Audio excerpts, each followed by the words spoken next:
Tiffany Morton and Greg.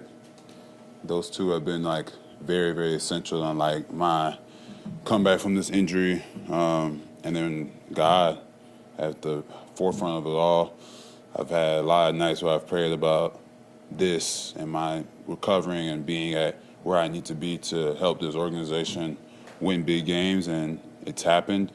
I hope it continues to happen because that's truly what I want, to be able to give back to everybody that has been patient with me in my time here. How difficult was it for you not to play in the Super Bowl last year? It was tough. It was tough, super tough. It being my former team, it being the biggest stage you can play on, and big stage is what I thrive on, what I love, what I want, what just keeps me like searching for the next thing to do is to play in big moments and make plays. So it was tough. It was crazy. But hopefully, we get the opportunity to do it again. And I've had a couple anxious like nights where I'll be up to like 1 o'clock in the morning listening to music, just telling myself like everything gonna be good. Come leading up into this game, cause it's gonna be when we do play, it'll be 363 days from when I got hurt. So it's a big thing for me personally, and that energy will be channeled to making a few plays out there on that field.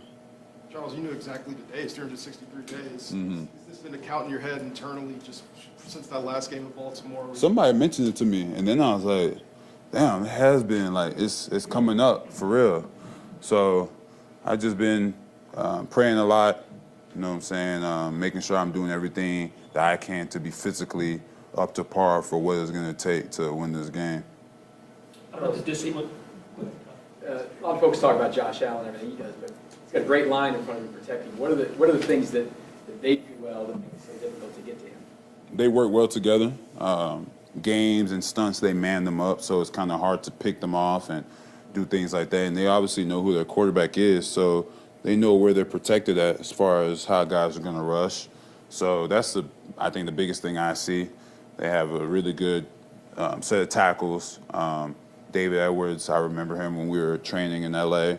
And then their younger dude, 64, big, I think he's really good. And the center is a veteran, has been around. So they have guys that on that line that understand who their quarterback is, understand the assignment, and they do their job. I mean, but they only allowed 13 sacks in the regular season. So, And just how about your thoughts on Josh Allen? He's a different kind of cat. I think he's a beast. I think Josh Allen is top 5 in the league, bar none. I think this has been his best year. I have the utmost respect for him, to be honest. Like, I think he's a baller, bro. Charles, how important is rush lane discipline going to be this week? It's very important.